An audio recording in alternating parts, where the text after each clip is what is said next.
After endless fake ghost TV shows, here at last is a documentary that presents the real evidence. Manu, are you there? Emily? Yes. Yes. Hello, Manu.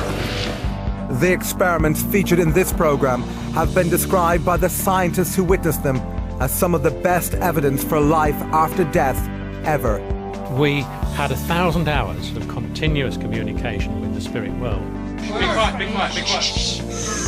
Marie. For 5 years, the Scole experiment continued to produce a vast range of extraordinary phenomena. More than in any other experiment in the history of the paranormal. It was witnessed by hundreds of visitors and monitored by a team of internationally renowned scientists and investigators. I must stress, it changes your paradigm. What they claim to have seen and recorded is so shocking that many will find it unbelievable. The table levitated and began to spin very rapidly. I'm not at all convinced that there is such a thing as life after death. In the US, we put psychic Alison Dubois, the inspiration behind the hit TV show Medium, to the test. Could she communicate with one of the leading Scole researchers after his tragic death? Is there a doctor in the house? And we meet this woman. I'll just never be this age again. She says she can pick up the voice of her dead son on this simple tape recorder. We also followed the Scole group to Italy, where they conducted seances with Marcello Bacci, one of the world's most unusual mediums. For decades, grieving parents say they can talk to their dead children via his radio.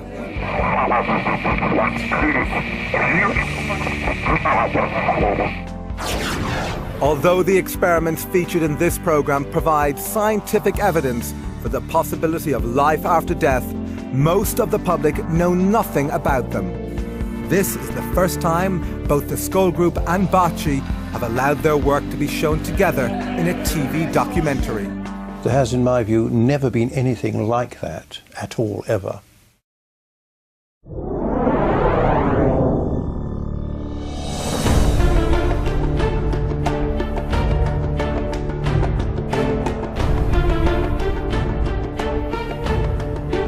In the mid-1990s, in the tiny English village of Scole, one of the most remarkable experiments ever attempted in communication with the dead took place in the cellar of this house. The Scole experimental group who conducted these experiments consisted of Diana and Alan Bennett, two of Britain's most accomplished mediums, as well as organisers and investigators Robin and Sandra Foy. Hi, hello there. Nice to see you. For 5 years, twice a week, the group would meet in this tiny cellar. Here the Bennetts would go into trance, allowing what they say were the voices of the dead to speak through them. Yes, we hear. Somebody talking. Hello. Come on, friend. Come on, friend. We can hear you starting. But the Scole group went far beyond this, achieving spectacular results in a claimed form of spirit communication known as physical mediumship. There's a wide range of phenomena that physical mediumship over the centuries has been supposedly able to produce. Objects levitating, chairs, tables, objects in the room. Apports and teleportation, in other words, things just dropping out of nowhere. Sometimes things disappearing and reappearing. Apparent spirit hands, apparent spirit forms. Things that people can see happening. There's an effect on real objective things based on, supposedly, the communication or contact between a medium and the spirit world. The spirits are using the medium as a conduit to cause these events to happen.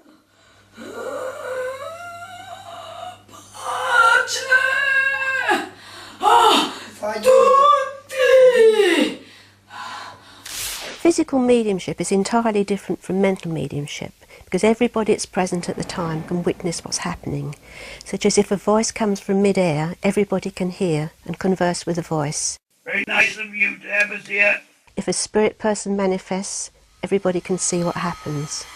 I think it's fair to say that when you have sittings with physical groups as successful as the Scole group, you will see miracles. You see things which cannot be explained under normal laws of science. Trying to communicate with the dead has been a lifelong passion for Robin and Sandra Foy. Today, they are among the world's leading experts in physical mediumship. What happened here during the Scole experiment was very successful and a dramatic effort which proved conclusively to us that life goes on after we all die. Diana and Alan Bennett have also participated in physical mediumship for decades. They joined the Scole experiment in 1993. But both claim their astonishing abilities began long before this. My first discovery of being a medium was when I was a child. I used to see spirit. I used to hear things and be aware of things that other people weren't aware. When I was young, I saw spirits. Spirits that would come and show themselves to me.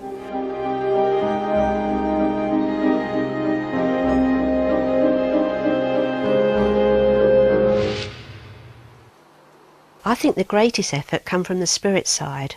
I mean, without them you can sit there and nothing will happen.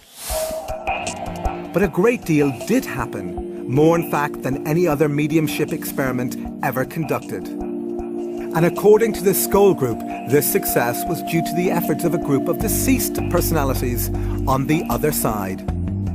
They called this group the Spirit Team. A spirit team was a team of spirit personalities who had lived a life on this earth. Several of them had been scientists whilst they were here. The Scole group say instructions on how to conduct the experiments were received from the Spirit Team, speaking via the mediums. If you put your hand into the bowl, please.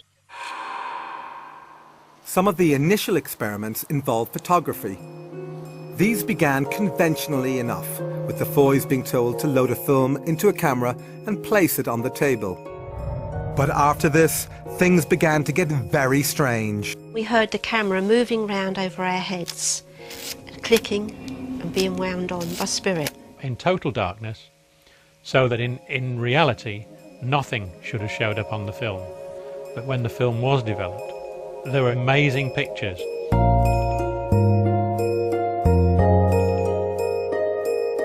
Wartime pictures of St. Paul's, of a bus that was blown apart in the Blitz.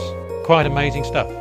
It was never explained to us exactly why we got these particular pictures, other than the fact that we had a separate photographic spirit team working with us at that stage, who were practicing their art and seeing what they could achieve.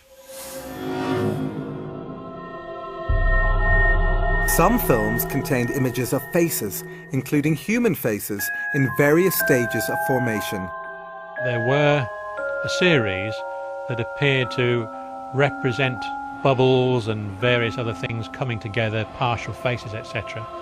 We were told that what we were seeing were areas of communication within the spirit world.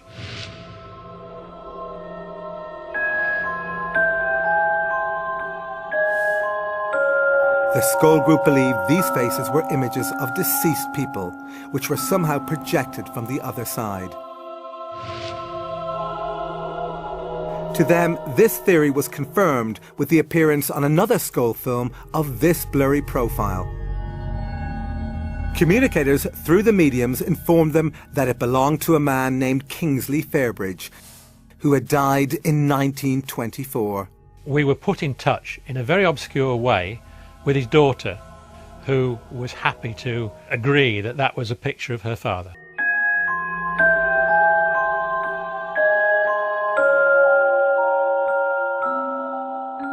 In the next experiments, the Scole group say they were able to create these images not only in total darkness, but without the use of a camera.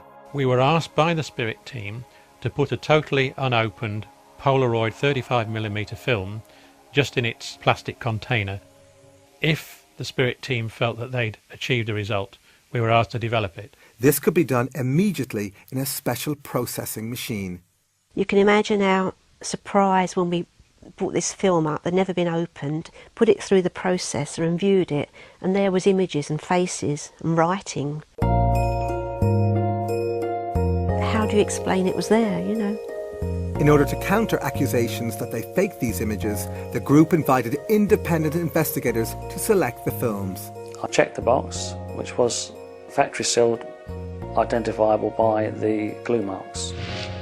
He then broke the seal, signed the plastic film container and carried it into the session where it remained on the table. But could it have been switched? I'm 100% certain that the film I selected was the same film that was returned to me at the end of the session. The film was immediately processed in front of him. Halfway along the film, we could see a Latin statement. The Spirit team had said that they'd worked on the film, and lo and behold, there it was.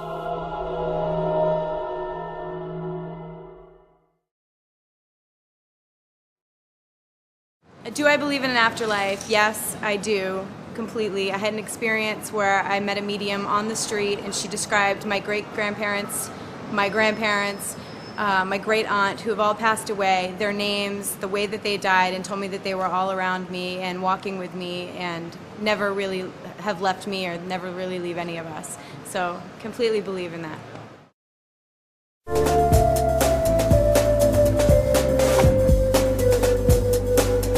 News of the remarkable events at Scole reached Italy, where the Scole group travelled to meet one of the world's most unusual mediums. Marcello Bacci amazes visitors and scientific investigators who say they can hear the dead speaking through his old vacuum tube radio.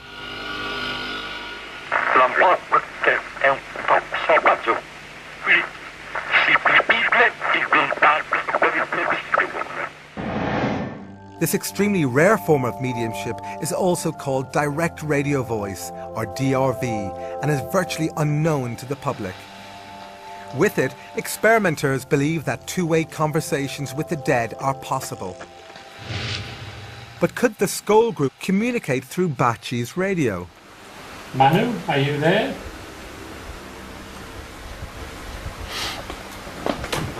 Emily? Yes. Yes.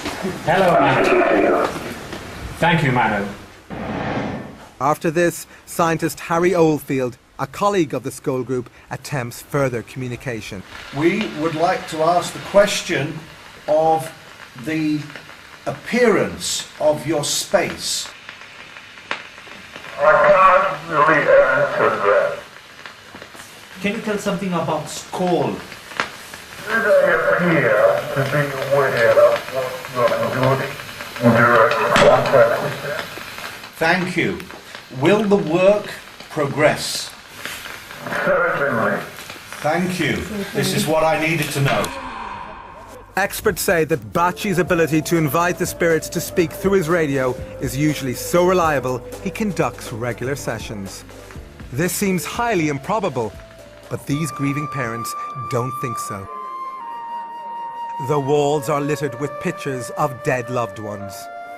Parents clearly recognize the voices as belonging to their departed children. Mamma l'ha visto, ma che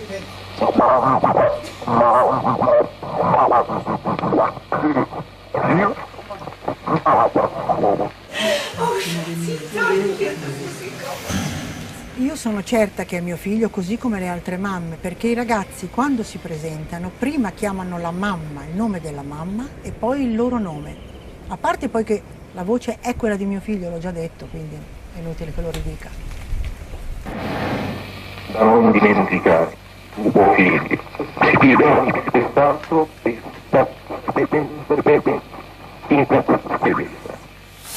però nel tempo ho avuto delle prove che solo io potevo sapere e che hanno dato la mia sicurezza di che questa era la prova che mio figlio era ancora vivo. For the bereaved, it's an experience that rescues them from torment. La mia vita è la nuova vita, io dico sempre la vita di prima, poi si è fermata quando lui se n'è andato e ricominciata quando l'ho sentito, diversa. We wish to know more with respect. Sometimes when communication with us becomes more difficult. But are these radio voices just a clever hoax? Not according to scientists who have subjected Bacci's mediumship to a battery of tests.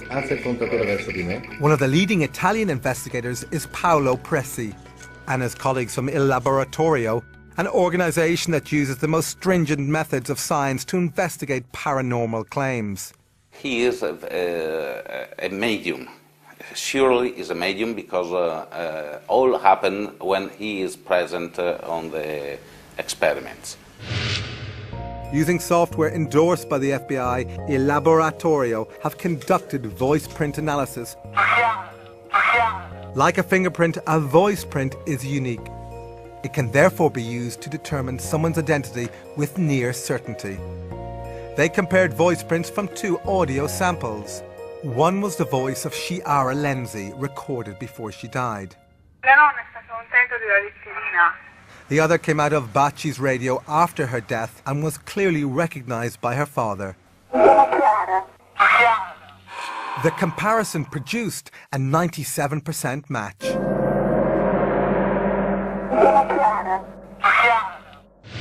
Despite this startling evidence, skeptics claim that the voices could be faked by transmitting them from a remote location. But Dr. Emanuele Toriello, who has been investigating Bacci for decades, believes this is impossible. Dr. Toriello was present during key scientific experiments that, he says, eliminated any possibility of remote transmission. One of the first of these experiments involved putting Bacci's radio inside a special device that shields it from all radio signals. Yet still, the voices continued. I couldn't be more excited. Second point, the radio was switched off, and though the voices were going through. The third and main point, that the tube or the valves of the radio were totally removed. Still the voice were going through. So you tell me how is possible? Thank you for all your hard work.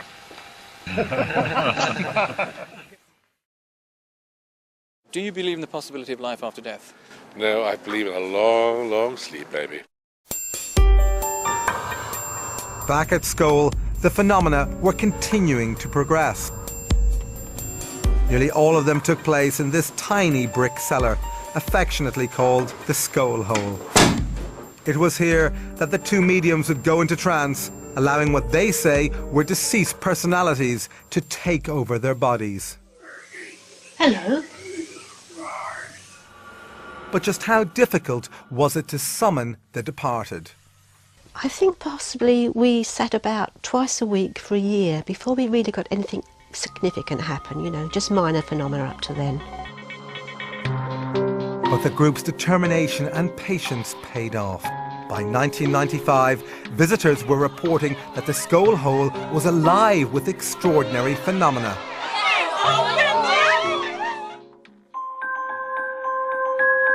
According to the Scole group, their spirit communicators requested that they place this empty glass dome on their table.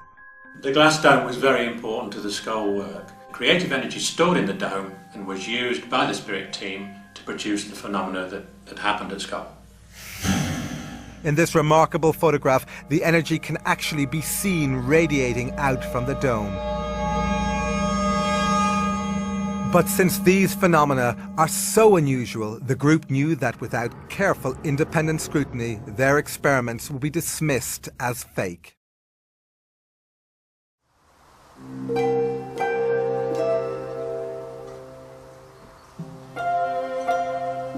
Therefore, the group allowed their experiments to be monitored by a team of scientists and paranormal investigators from the Society for Psychical Research, or SPR, based in London.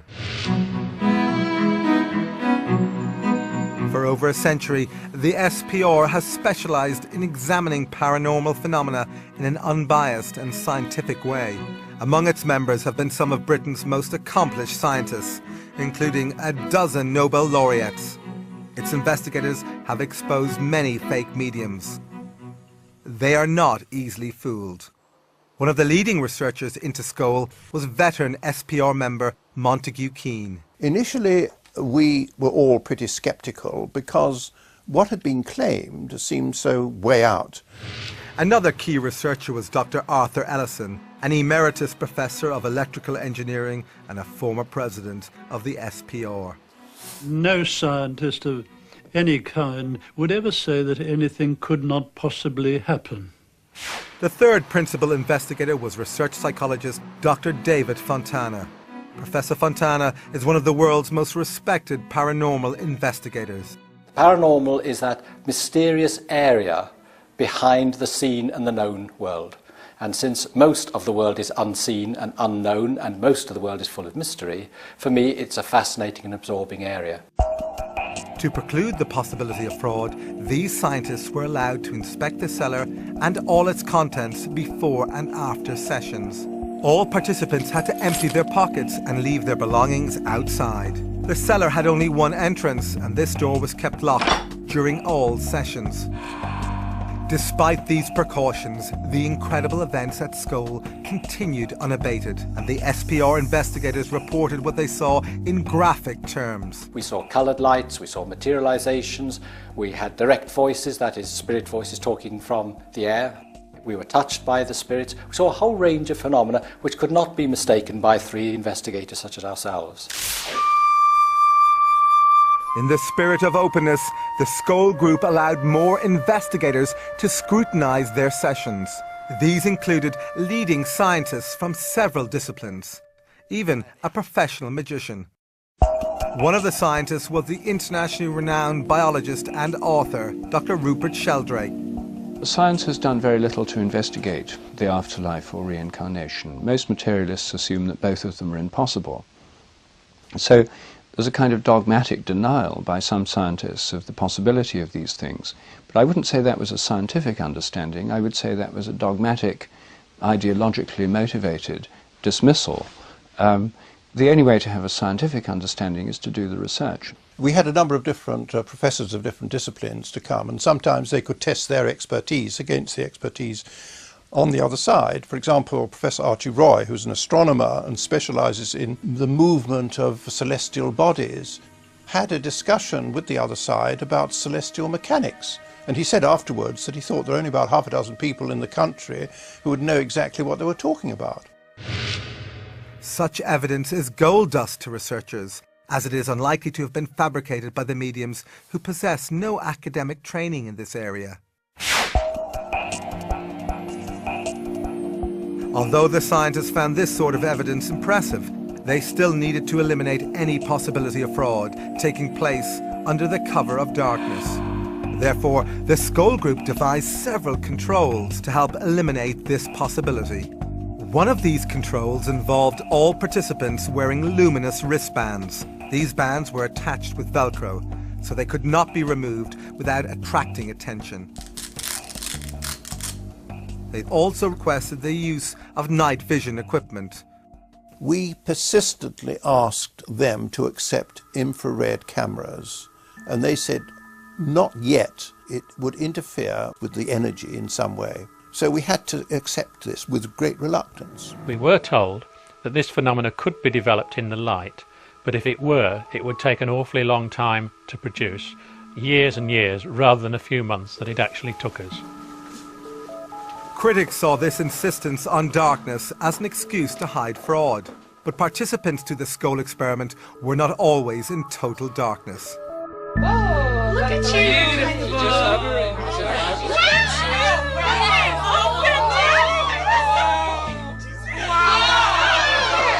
There were various shapes, generally like a pea-sized light, and it had substance. They would come and sit on your hand, you could feel them. They were intelligently directed and intelligently moving, and would be responsive to our wishes, whether expressed or silent. The gyrations were sometimes so rapid that it almost left like a circle of light going over here and over there. Sometimes two lights would appear and just stare at me within inches of my eyes. I thought at first that the lights must be small light-emitting diodes suspended on the end of nylon fishing line. Then suddenly a light would start to do a tap dance on the table, bouncing up and down on the table, and you could hear it click as it rebounded from the table. And suddenly it went pop, went through the table and came out the other side. Now, no nylon fishing line explanation would account for it going through an apparently solid, well, it was a solid object, a table. The lights also had another rather strange trick up their sleeve, if I may talk about lights as having sleeves, and that was to pass through bodies. I was actually used as a guinea pig in the early days to see how it felt and to develop the phenomena. And this light would actually enter through my chest, and then 3 minutes later it would probably pop out of the arm or something and disappear across the room. This was being developed to produce a healing phenomena. I have this bad knee, and at one point we had a light that was moving around the room and rested on my knee for a minute and suddenly moved inside my knee. Yeah, she just went into my bad knee. I could feel it moving around on my knee and then all of a sudden shot out the back of my leg and took off. The pain was greatly reduced and the swelling that had been in it that day was gone, and that was a huge, wonderful thing to happen. Visitors declared themselves delighted by these displays, but they were astonished to hear voices of what they say were spirit personalities talking through the mediums. We had 1,000 hours of communication during the Scole experiment, 1,000 hours of continuous communication with the spirit world. Be quiet, be quiet, be quiet. Emily, when did you live on the Earth? Oh, a long time ago now. 19th century? Yes. In this dramatic form of spirit communication, the mediums go into trance, during which time, they say, spirits take over their bodies and speak through them. It's the love that connects people. Right. And the rest doesn't matter a jot. So what's it like to supposedly talk to the dead in this way? It becomes very natural, and actually talking to somebody who is deceased, if you like, is a natural thing, purely and simply because it's the same as you talking to me here in this room at this very moment. There's no difference other than the fact that we are aware that they're no longer in this world. And not be frightened in any way. But could the mediums have just been acting? The researchers didn't think so.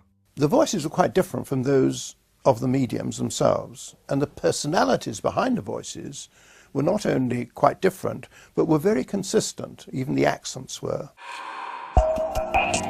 But it wasn't just the consistency of the accents that impressed the researchers. They reported that the personalities also remembered every detail of all conversations spoken to visitors over a 5-year period.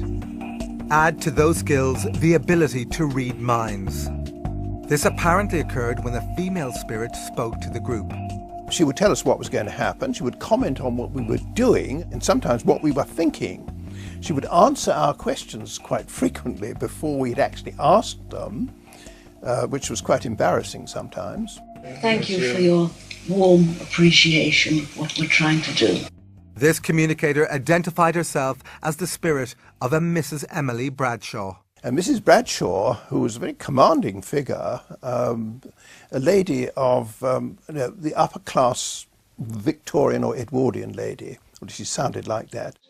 We continue from our side of life to influence people still in the body. But what evidence was there that these voices were really from the deceased?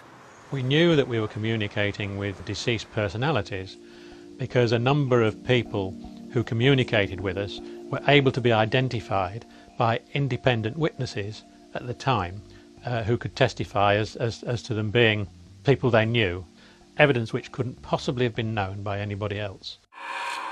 But what's it like for the mediums to have these ethereal communicators speak through them?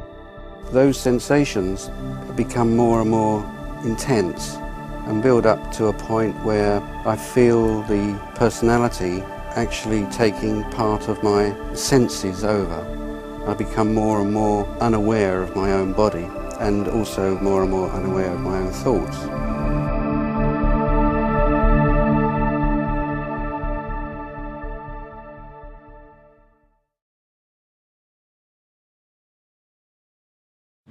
My mother died about 1.5 years before my father did, and 3 days before my father died, he saw a vision of my mother and was very disturbed when she suddenly disappeared.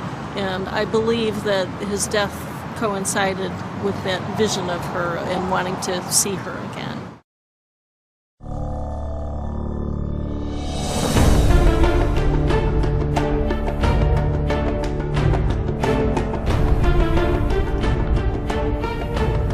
Back at Scole, visitors reported seeing and especially hearing these objects materialize from out of nowhere. In the language of physical mediumship, these objects are called apports.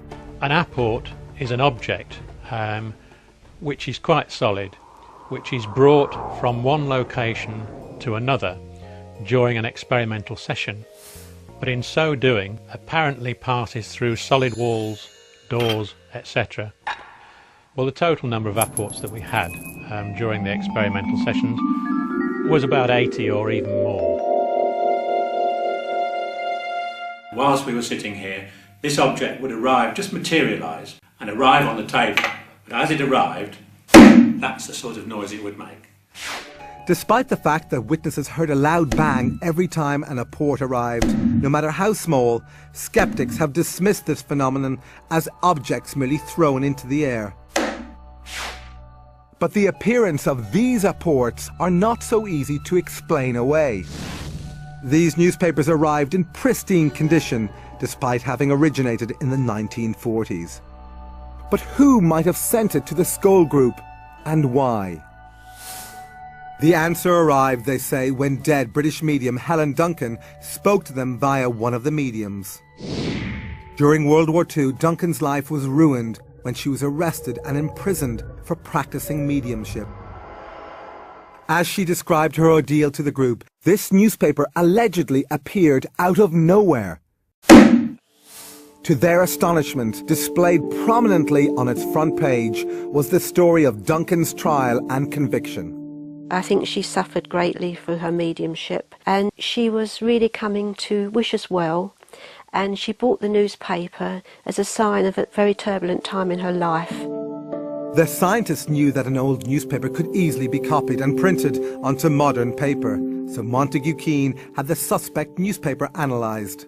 We took it to the leading research station in England, indeed in the world, on paper and printing, and it was absolutely clear from their report that first of all it was done on letterpress, which has gone out of existence virtually since the early 1970s, I would say. It was newsprint produced during wartime, which lacked certain chemicals which you couldn't get hold of. So this was a genuine article which appeared 50 years after the event, but no one has been able to explain how it got there. So where did all these apported objects come from? We were told by the spirit team that they were never stolen, but were basically objects that had been lost or discarded, or at one time been owned by the spirit personality that brought them for us.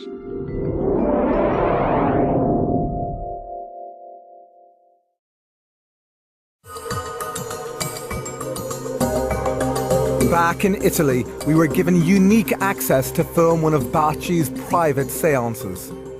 But Tim, now you have to sit somewhere and sit, not in my back, not in my back. Somewhere that you can, yes. Despite the loss of this camera, we were allowed to continue using this night shot camera to record the seance, which took place in total darkness.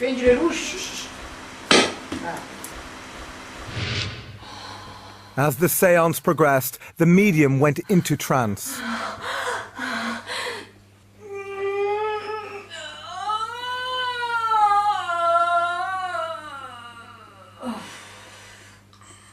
We were hoping to capture what visitors to Scole said they had witnessed, the levitation of solid objects. However, minutes later, we were asked to switch off the night shot camera. But secretly, we kept it running. And what we captured was truly astonishing. This heavy oak table rose into the air.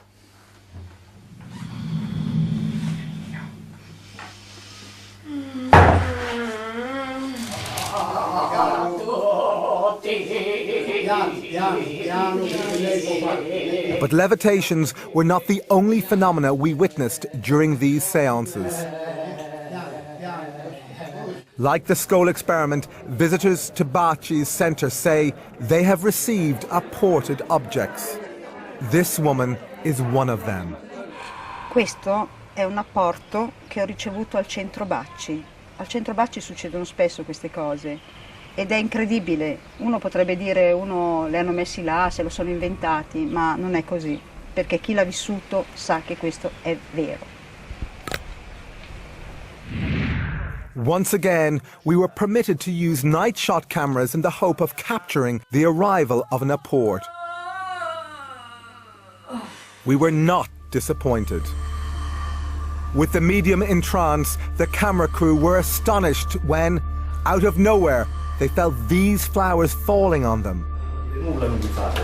Che sta succedendo? Io non sto capendo nulla non mi fate. Che sta succedendo? Io non sto capendo che bisogna With the lights on, people reacted in amazement at just how many flowers had appeared. This one is gone in his hand. Sì, così. Così, proprio in mano. Così. As they collected them, we continued our filming. You see, it has been ripped. It has been ripped. See? It is fresh. Although we saw no signs of trickery, this séance was not conducted under controlled conditions. Therefore, critics could claim it was possible for someone to have thrown the flowers into the room. But apports which have a specific connection to departed loved ones frequently appear at the centre. Connections that Bacci has no previous knowledge of. Sempre la prima sera mi è arrivato un apporto, una foglia di giada di questa grandezza, identica alla foglia che mio figlio aveva sulla tuta della foto che io ho portato quella sera per far conoscere mio figlio, ma che nessuno ancora aveva mai visto. Identica. This woman said that a single red rose was apported into her hand. She was also convinced it came from her dead son, because every week, she told us, she placed an identical flower on his grave.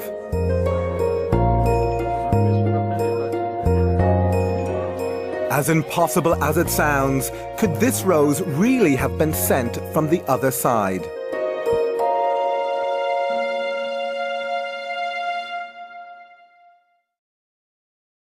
I'm not sure that I do believe in the afterlife. I think it's because I'd like to have final rest when I die, rather than have to think about coming back as something else.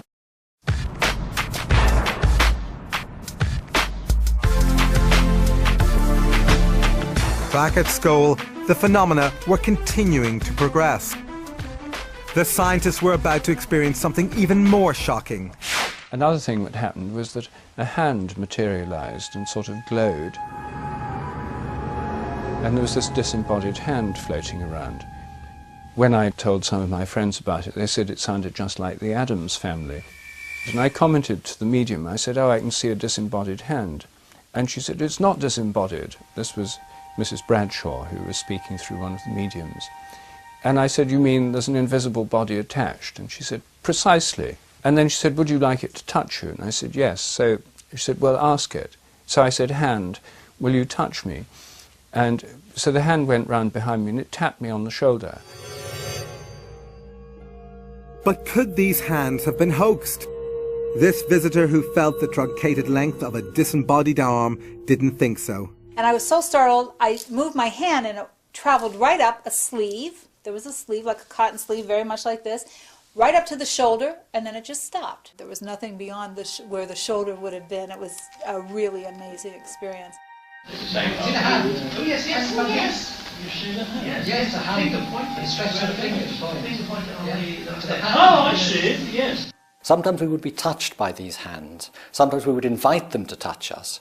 Sometimes they would touch us on our knees, let's say, or on our feet, which, as it was a fraud-proof table, were inaccessible to the mediums themselves. So what's it like to touch one of these spirit hands? It felt cool, but not cold. It didn't feel clammy, it didn't feel slimy, it felt like a normal human hand, and it grasped my hand firmly. The unseen communicators told the scientists that they usually materialized a hand or an arm because it was easier than materializing a full body.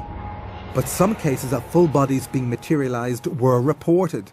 I had the presence, the physical presence, of my mother, my father and my sister, all in solid form, standing in front of me, all of whom I was able to hold, to embrace, carry out conversations with them. I've witnessed it so many times, it just becomes a normal thing. Normal is a word strained by the experiences of the Scole experiment. And there was nothing normal when patches of light floated over the scientists' heads and slowly changed into spectral forms. The diffuse patches of light would take the form just of a human face, moving round the room with the direct voice very, very faintly coming from the diffuse patch of light, and the lips moving again very faintly. As I stared at the face, it was noticeably smaller than a normal size head. But within the face itself, features were clearly visible. We could see the glistening of the eyes, we could see the eyes moving. And even more remarkable forms were to appear. They looked like angelic forms. Is that what's over my hands? Oh my goodness, look at that! And I was very fortunate that one came and landed on my hand.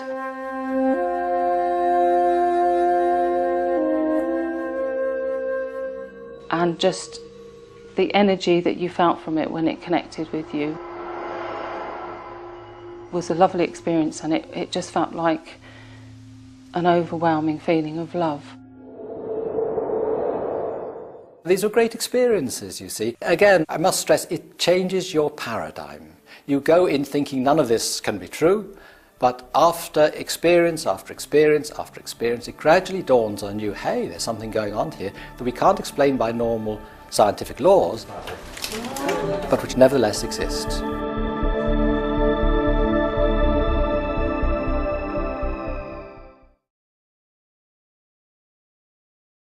Years ago, I was staying in this very old inn, and I actually saw somebody come out from a wall and walk through and just disappear again.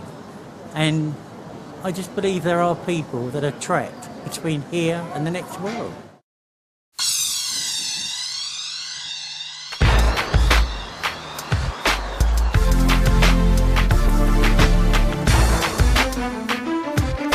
The experiments featured in this program have been described by the scientists who witnessed them as some of the best evidence for life after death ever.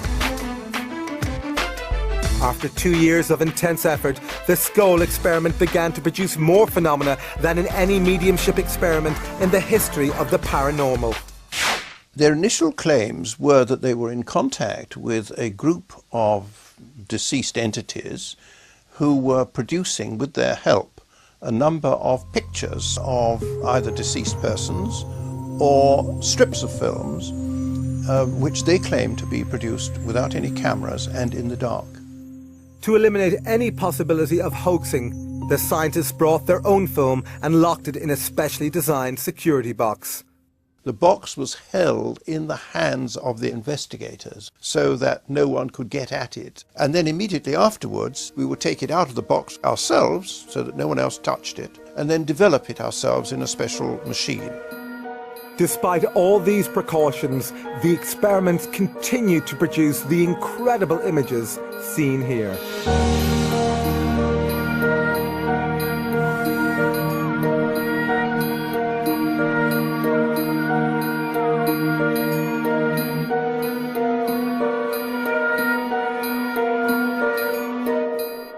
They were able to achieve whole lengths of film, sometimes up to as much as 4 feet, with various words, symbols, messages, all sorts of different things on that film.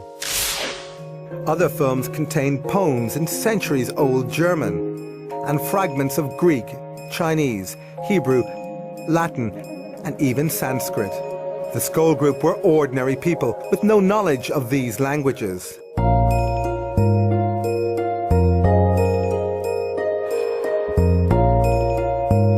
But did these films have a purpose?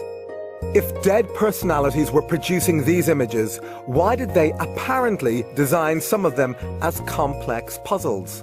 Providing something which is a puzzle, which is difficult to solve, is simply because it is difficult to solve. It isn't readily available. It can't be easily attributable to the person sitting around the table. Despite lengthy investigations, the possible authors of some of the films, like this German poem, proved impossible to trace. But others were easier to track down. This one contains a poem by Frederick Myers. Intriguingly, Myers was one of the founders of the SPR and a passionate researcher into the evidence for life after death.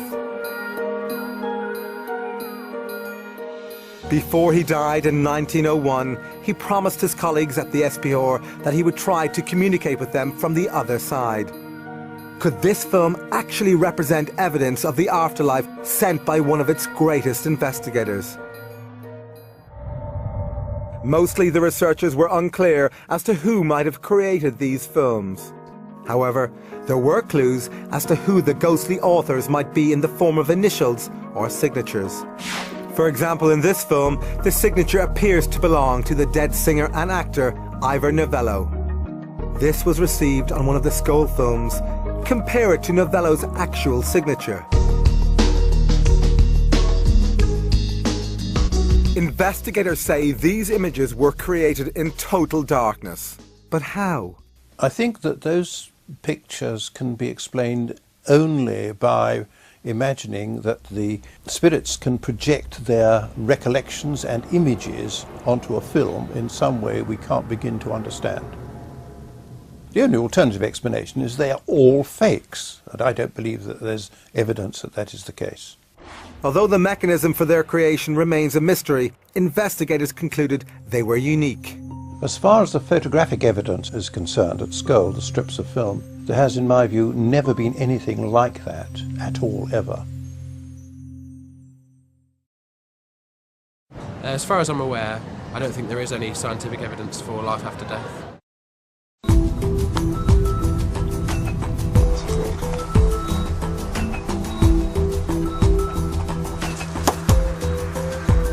Spurred on by the photographic experiments, the Scole group began a series of video experiments called Project Alice, after Alice through the looking glass.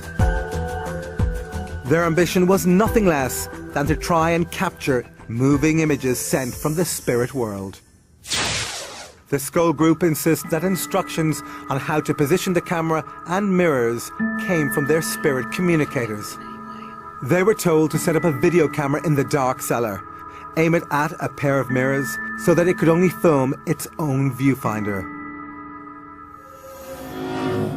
While it was recording, nothing unusual was seen. But when the tape was played back, these remarkable pictures appeared. We had images on the video, sometimes of what looked like a tunnel of light. Other times, spirit faces were coming towards us. Sometimes what appeared to be a doorway moving.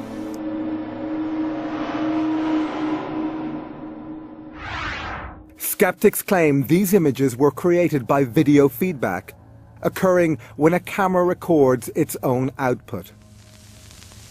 But scientists have ruled this out. Video feedback doesn't produce this kind of result.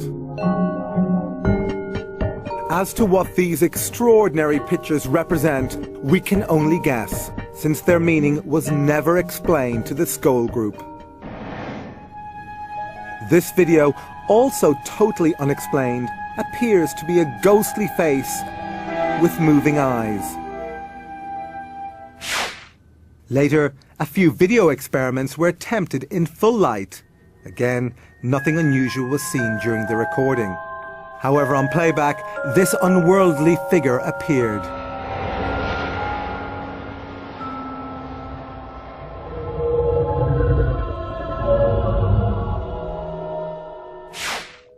But was it possible for the Scole group to have faked these images? Not according to the investigator who monitored these experiments, Swiss lawyer and businessman Dr. Hans Scher. There's absolutely no possibility that this film could have been prepared before, because I selected one of the video films which was in its original packaging, which I opened. I took the film out, I signed the film, and I put it personally in the video camera. He inserted it into the camera. We never touched at any stage the camera or the film. When we played the film, it showed at the beginning a number of bubbles of various colors.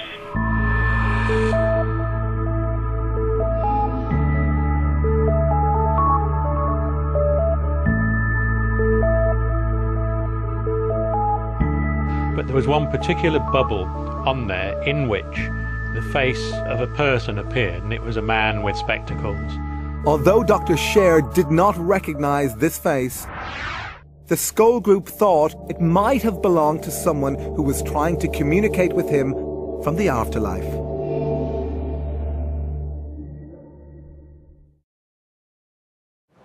I have heard of the electronic voice phenomenon. I think it's actually one of the most disturbing and unnerving aspects of the notion of there being an afterlife. Attempting to capture spirit voices via technical devices like radios and tape recorders has a long tradition that goes back to the last century. Today, there are tens of thousands of people around the world who say they have captured the voices of the dead on simple tape recorders.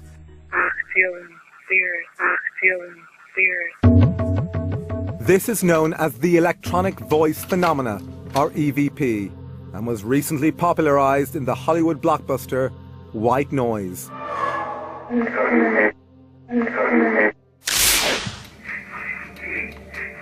Despite the Hollywood treatment, EVP has been the focus of serious scientific investigation. One of the leading researchers is Alexander McRae, an electronics engineer who has worked on communication systems for the space shuttle. He has been investigating EVP for decades. If somebody came up to me in the street and said, there's nothing paranormal about EVP, I would say, well, I've done at least 20 years and hundreds of experiments, and I know that it is a paranormal effect. Now, how many experiments have you done? But skeptics insist that EVP is nothing more than the random pickup of broadcast signals like radio and TV. To test this theory, McRae tried to obtain EVP inside a laboratory that was fully shielded against radio and sound waves. This meant it was impossible to pick up any stray broadcast signals. So inside the laboratory you couldn't pick up anything, but yet the device still produced voices. Although this audio sample is hard to understand, the very fact it was recorded defies all known laws of science. One experimenter of EVP is Vicky Talbot, who lost her son Braden in a boating accident in 2001.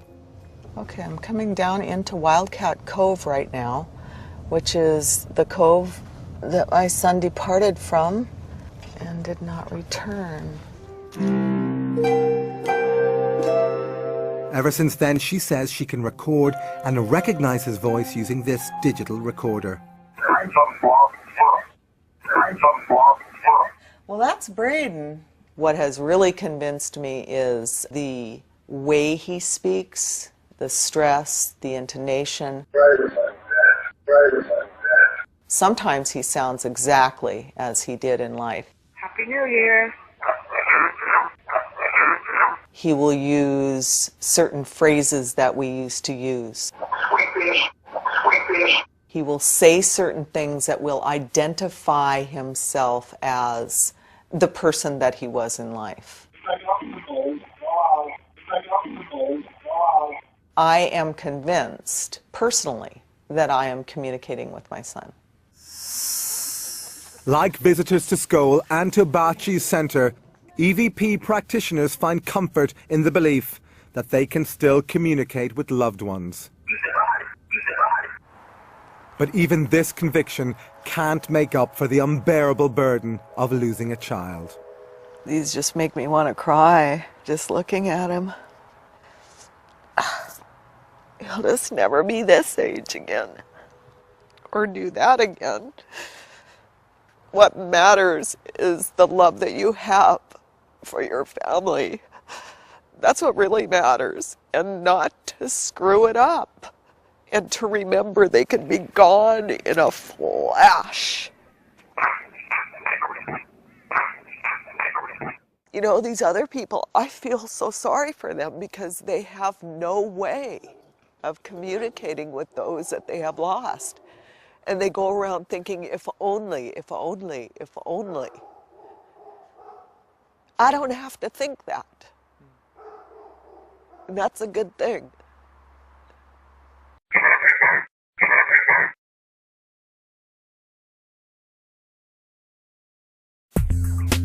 Although EVP provides some comfort to the bereaved, practitioners say that the voices are often unclear, always one way, and frustratingly short.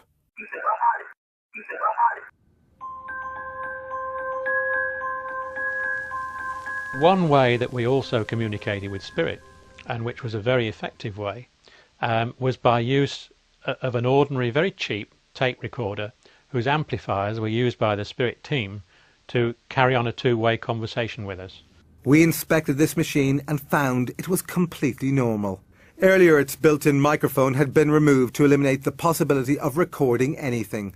When the machine, which contained a blank cassette, was activated, witnesses were astonished when they heard this voice asking them a question. Yes.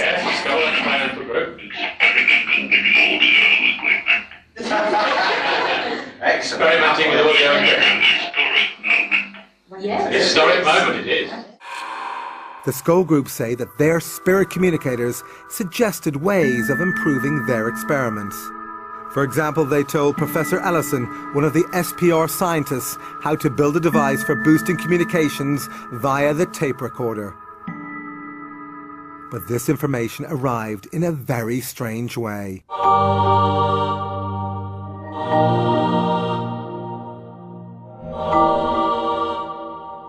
These images appeared after an unexposed film locked in the security box was later processed by the scientists. The scientists speculated about who was providing this technical information. Then initials at the end of the film seemed to have solved this mystery. I wrote to the Edison Memorial people in America, and they sent me a copy of one of his letters, which contained his initials, which looked almost identical to the signature on this film.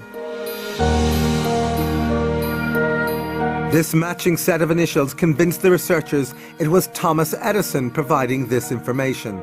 Not only was Edison the world's most famous inventor, he also had an enormous interest in the possibility of an afterlife. His intention to build a machine that could communicate with the dead made headlines around the world, but he died before being able to build it. Is it possible that through the Scole group he finally achieved this aim? My understanding of life after death is what we've done here, the way we've affected people about us and things that we do, and it lives on through them.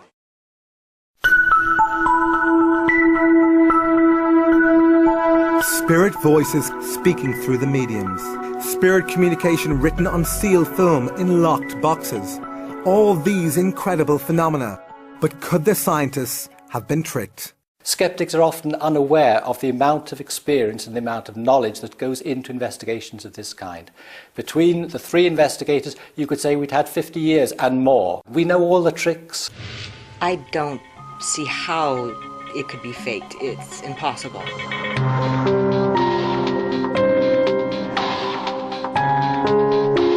Nevertheless, was it possible for the Scole group to have perpetrated a massive hoax? These things are so extraordinary that when one tells them to people who've not had the experiences themselves, they think, oh, it must be trickery. And the challenge then always is, okay, you duplicate it. But so far, no one has been able to do this. Nevertheless, critics still claim that the events at Scole were produced by the kinds of conjuring tricks used by stage magicians and entertainers. You find them You found them in this manner, like this, you see. Because professional magicians learn all the skills of illusion and misdirection, Genuine. I'm not going to show you how it's done, because if I showed you how it was done, you'd tell everybody else. they are also well qualified to detect this type of fraud. Hey, presto. With that in mind, James Webster was invited to scrutinise a number of Scole sessions. Webster is a member of the Magic Circle in Britain and has been a professional magician for over 40 years. Well, I had an opportunity to view the cellar. I could see no magic props or anything which made me feel inclined to think there was any hoaxing or trickery. But could he replicate the events at Scole? I could not do it myself as a professional magician, and I don't believe in any magician that I knew could do even the lighting, let alone the other phenomena that I witnessed. Any one of those in the cellar, I'd say they were wasting their time doing this here for nothing, when they could be earning $1 million out there on the stage.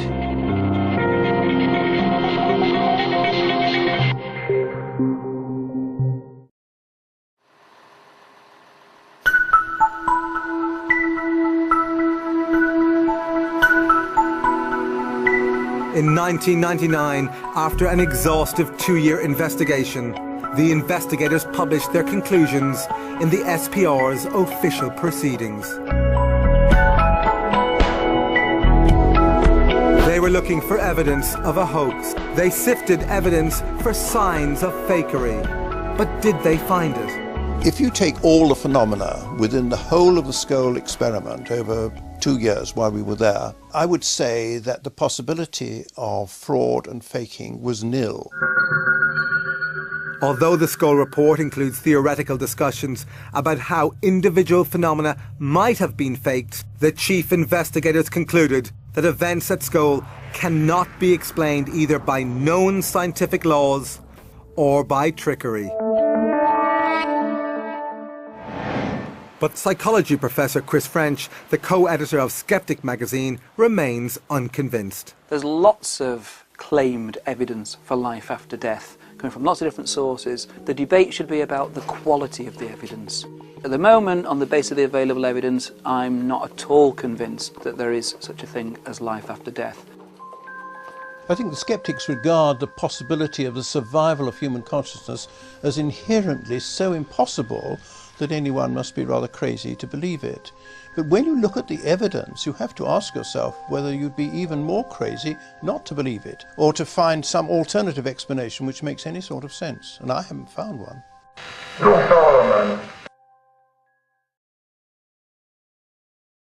When we die, we go into another world.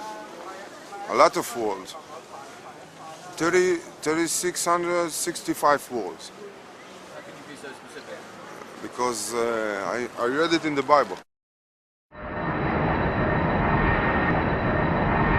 News of the amazing events at Scole spread around the world.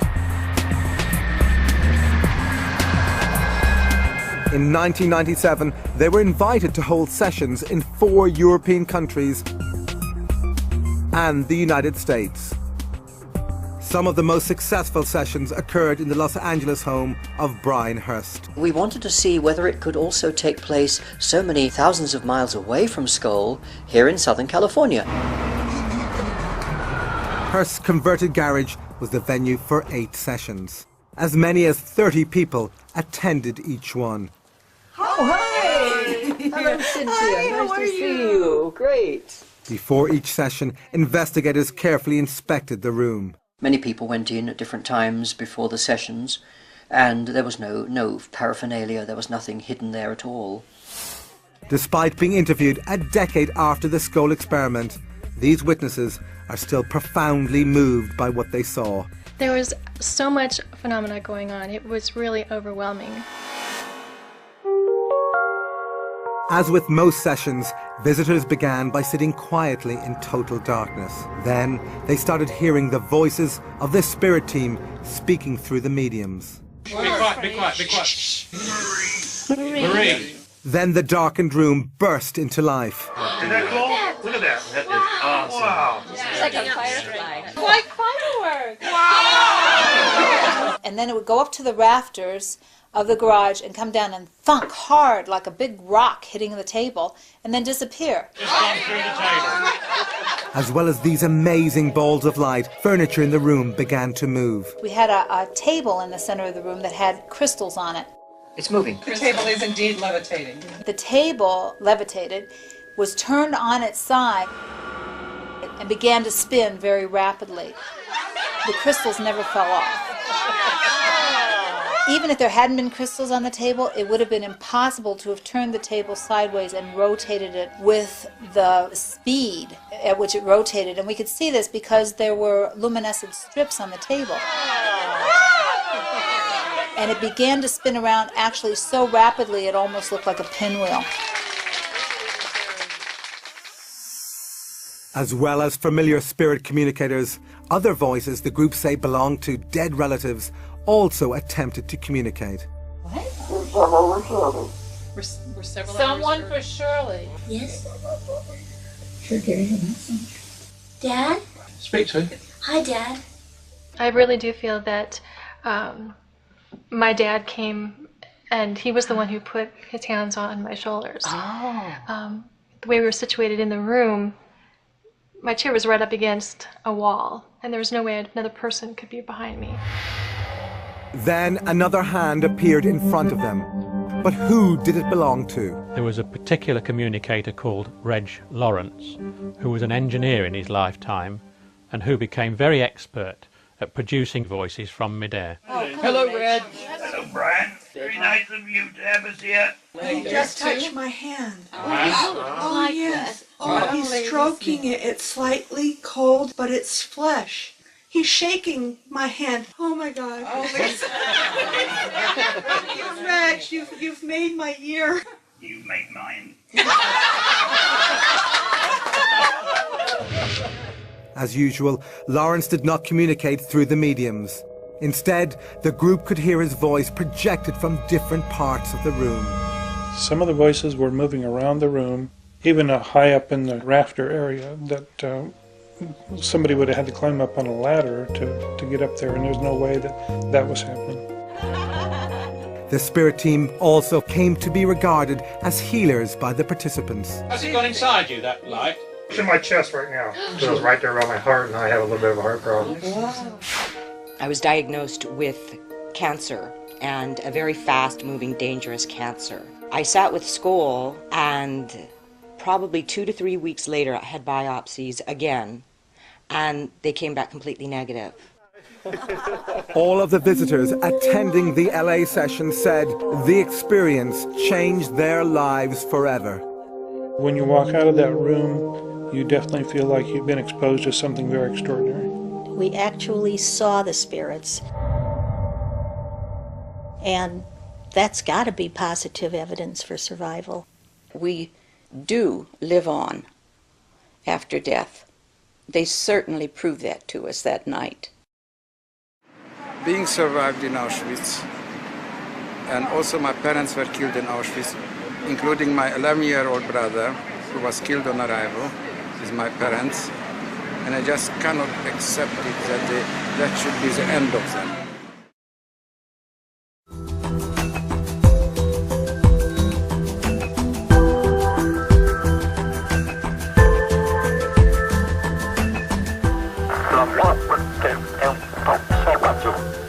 Previously, we have shown how experiments at Scole and with Bachi provide powerful evidence for life after death. But some researchers think there may be another possible explanation. Could some of the remarkable events shown in this film be the result of human paranormal abilities like psychokinesis, the claimed ability of the mind to directly affect matter? There's an enormous amount of evidence for the existence of psychokinesis. In the laboratory, we're talking mainly about the evidence of human consciousness on random number generators and very small events that can be totally controlled. There is clear evidence that people can affect things. One of the most famous practitioners of psychokinesis, or PK, was a Russian housewife called Nina Kulagina. Kulagina was able to demonstrate her abilities under strictly controlled conditions in front of a team of scientists. Researchers who investigated her were convinced she was able to do this solely by the power of her mind. So could the Scole group and their visitors unwittingly have created some or all of the phenomena using mind over matter? As an explanation, although it's not more than just simply a label to it, this is psychokinesis in physical mediumship. Whether it is a spirit working through someone, a spirit acting directly on an object, or the medium's mind causing the things to move. Say there were real mind over matter effects going on as opposed to conjuring tricks, then how do we know they were coming from the minds of the disembodied people rather than from the minds of the mediums who were sitting in the room? There is no definitive answer to this question. But the theory that these phenomena were due solely to psychokinesis from the living seems improbable, since PK produced in laboratories tends to be weak. Therefore, mind over matter from the living is unlikely to explain the huge range of phenomena featured in this film.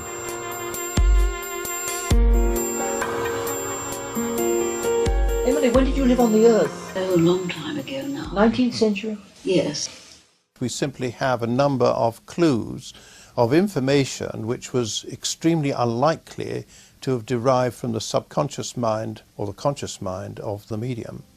And the more impressive those are, the less likely it is that you can say that this is an aspect of mediumship. And the more likely it is, it's an aspect of discarnate communication.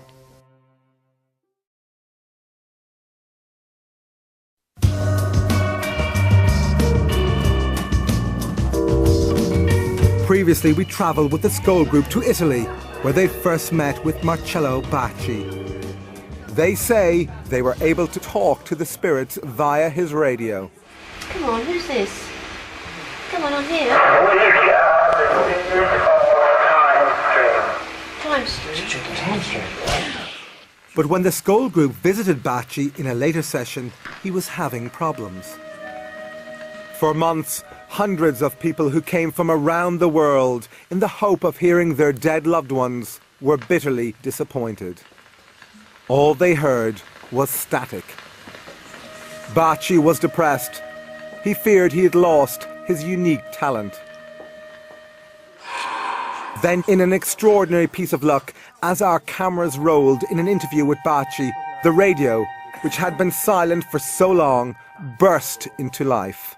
Chiudete tutto! Cosa they're coming the radio? They're coming the radio.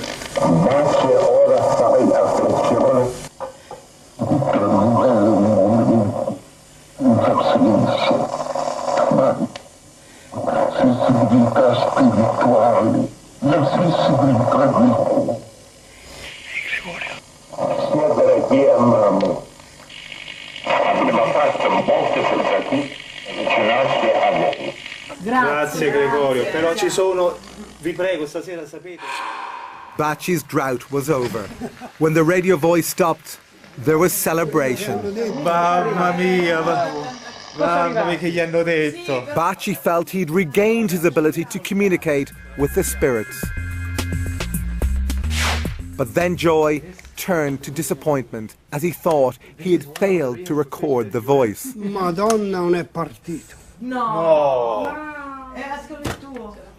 No, era partito, l'ho spento io, vai! L'ho già messo indietro. Ah, te? Ma mi fa sì! Poveretto, lo desiderato! Io poi dico, ma l'ho messo io indietro! Once the recording was transcribed, Bacci told us the voice belonged to a spirit called Gregorio, a Catholic friar who had died many years ago. Later, independent researcher Dr. Toriello read the last part of this ghostly message. Man, he passed his time just deceiving himself, okay? But when all of you will be here, where we are, okay? Then you will find the answer to all your questions. I'm sorry, I cannot say more.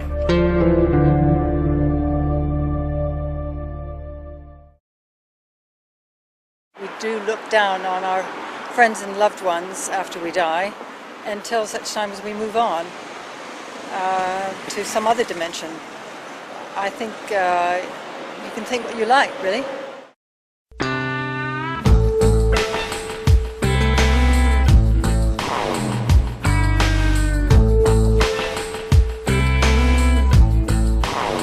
Despite the evidence from Scole and Bacci,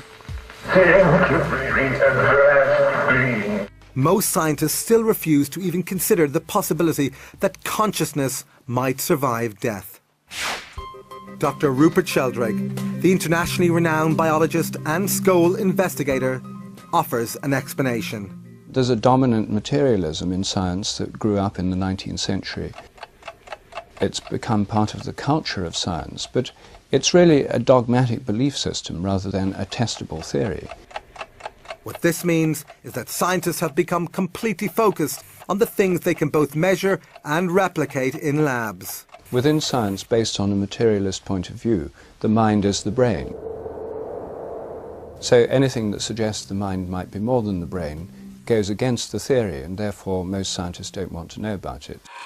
Another prominent scientist not convinced that consciousness is solely the result of brain activity is Dr. Charles Tart. But that's just a small part of the spectrum. Dr. Tart is Emeritus Professor of Psychology at the University of California and a leading researcher into the evidence for life after death. The idea that survival of bodily death is impossible and that we're nothing but our brains and bodies is really a function of an outmoded view in science, a Newtonian worldview. Now, the Newtonian worldview works very well for everyday events, but one of the most interesting things about modern science, especially when you look at stuff like quantum theory, is that the world is far more mysterious than we think.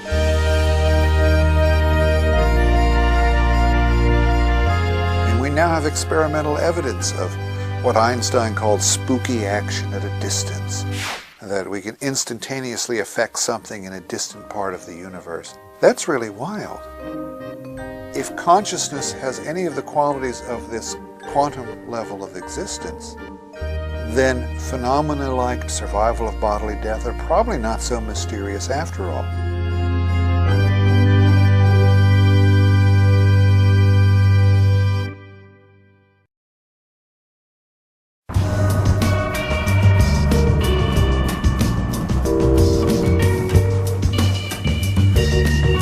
But could quantum theory explain one of the most shocking experiments conducted at Scole? This particular experiment was perhaps the most important experiment of the whole series. Previously, we showed how visitors reported seeing these balls of light appear before them. It's like fireworks. On this occasion, one of them flew inside a large quartz crystal. The crystal then levitated. We could see it glowing, and then descended into a Pyrex bowl. Then Arthur Ellison was invited to pick it up. He picked it up and satisfied himself that it was there and it was glowing, and he put it down again.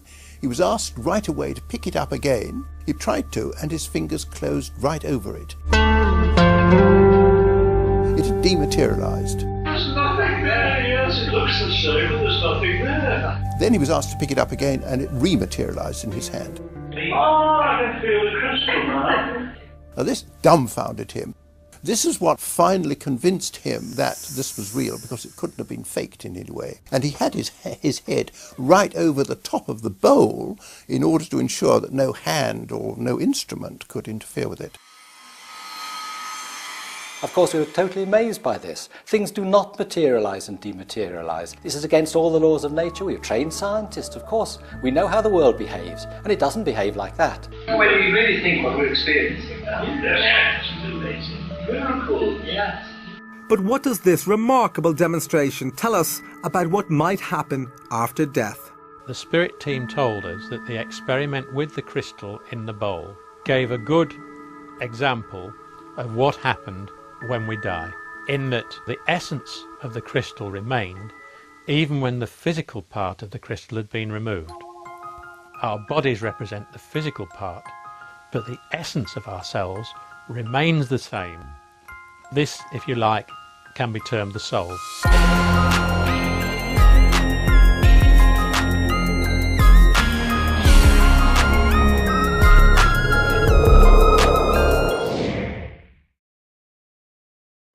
If I believe in the possibility of life after death, what do I think would happen after? I don't know. I just don't know, do you?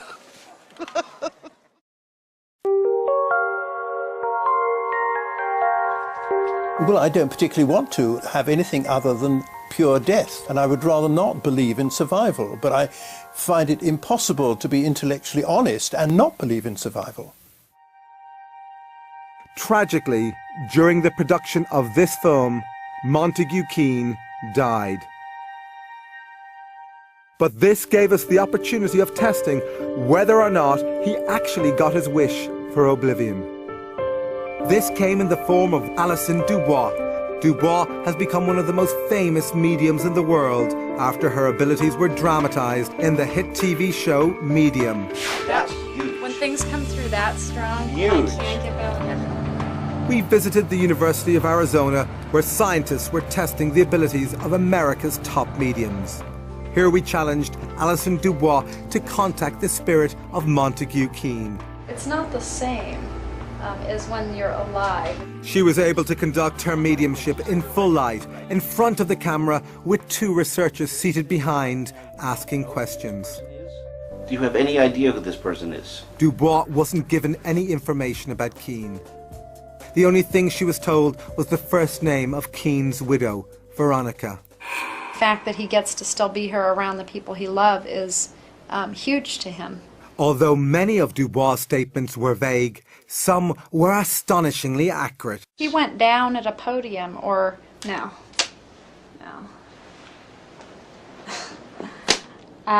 He's showing a man falling at the podium, like,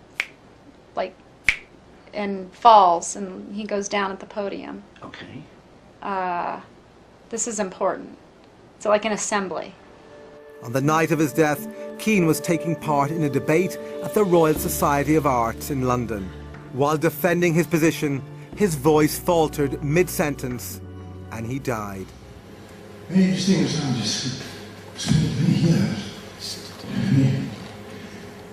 Take a rest. No, I don't even know what it means. I mean, he's making me feel like either he had a heart attack or his breath was taken from him, but he's showing him knees buckling and going down. Is there a doctor in the house? People jumping up, like everybody rising. He goes down and they go up. Right. Also, there would have been like a banner announcement or a banner hanging of what this conference was or whatever it was. He's kind of laughing and he's like, way to go out, you know, like way to leave this world, you know, right there and then.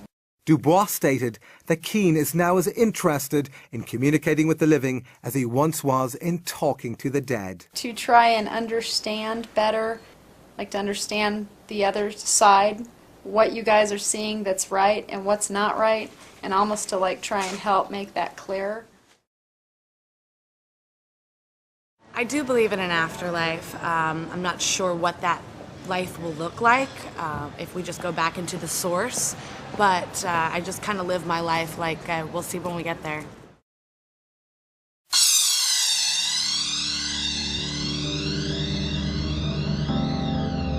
Although some researchers continue to question whether the experiments featured in this film represent convincing evidence for an afterlife, for the leading investigators and participants, there is little doubt it does. We actually saw the spirits.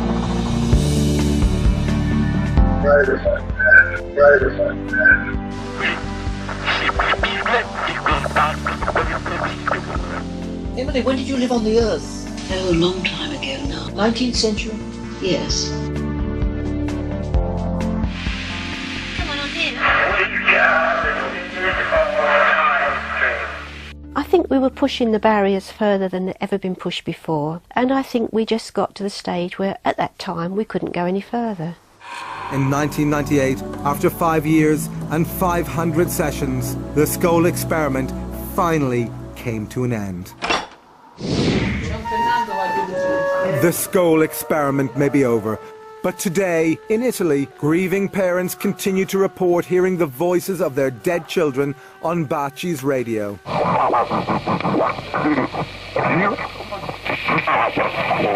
And Vicky Talbot says she continues to receive the voice of her deceased son, Braden, via EVP. But the debate about the authenticity and significance of this evidence continues to rage. Now, according to science, when you physically die and when your brain stops functioning, that is it, that is the end. The experiences that I've had have convinced me that it is very difficult to explain any of these things by an alternative explanation to that of survival.